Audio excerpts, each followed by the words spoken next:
Follow করলে follow back পাবেন, পাশে আছি পাশে থাকবেন, পেজটা ঘুরে আসার আমন্ত্রণ রইল। আরও কত কত কমেন্ট।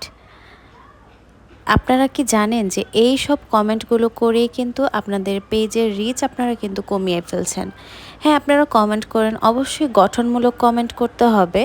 এভাবে কমেন্ট করলে যে পাশে আছি পাশে থাকবেন, এরকম করলে আসলে আপনাদের পেজ কখনোই গ্রো করবে না।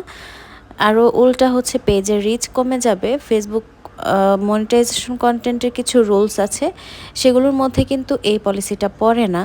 তো যারা এরকম কমেন্ট করেন, আমার অনেক পোস্টে এরকম আছে। তো আসলে এই সব কমেন্টগুলো দেখতে দেখতে দেখতে দেখতে আমার মানে যে কারোরই এটা কিন্তু ভালো লাগে না। তো আপনি একটা যদি সুন্দর কমেন্ট করেন, একটা গঠনমূলক কমেন্ট করেন, আপনি যার পোস্টে কমেন্ট করছেন সেও কিন্তু আপনার কমেন্টের রিপ্লাই করবে, সেও খুশি হবে, আপনাদের মধ্যে একটা ভালো বন্ডিং তৈরি হবে। বাট আপনারা যদি এটা না করে এই যে এরকম কমেন্ট করেন, আজে বাজে কমেন্ট করেন বা কোনো ভ্যালুলেস কমেন্ট করেন, তাহলে কিন্তু আপনাদের পেজ গ্রো করবে না, উল্টা হচ্ছে আরও নিচের দিকে চলে যাবে। তো যারা হচ্ছে বোঝেন তারা তো বোঝেনই, আর যারা চান যে সত্যিকারের আপনার ফলোয়ার্স বাড়বে, তাহলে হচ্ছে এরকম কিছু রুলস মেনে তারপর কমেন্ট করবেন।